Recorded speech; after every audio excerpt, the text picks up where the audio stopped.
മലപ്പുറം കാവ്പുരയിൽ മകൻ അമ്മയെ വെട്ടിക്കൊലപ്പെടുത്തി. 62-കാരിയായ നന്നാട്ട് ആമിനെയാണ് കൊല്ലപ്പെട്ടത്. മകൻ മുസമ്മിലിനെ പോലീസ് കസ്റ്റഡിയിലെടുത്തു.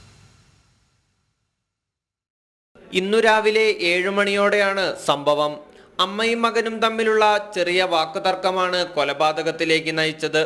വാക്കുതർക്കത്തിന് ശേഷം അടുക്കളയിലെത്തിയ ആമിനയെ മകൻ മുസമ്മിൽ പിറകിലൂടെ എത്തി വെട്ടിക്കൊലപ്പെടുത്തുകയായിരുന്നു.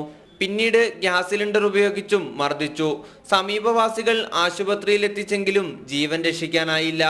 അമ്മയെ കൊലപ്പെടുത്തിയ ശേഷം മകൻ വീട്ടിൽ തന്നെ തുടരുകയായിരുന്നു. പൊന്മുണ്ടം പഞ്ചായത്തിൽ ഉൾപ്പെടുന്ന പ്രദേശമാണ് കാവപ്പുര.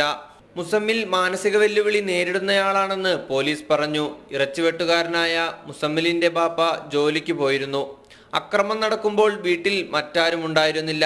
താനൂർ ഡിവൈഎസ്പിയുടെ നേതൃത്വത്തിൽ അന്വേഷണം ആരംഭിച്ചു. ജനം, മലപ്പുറം.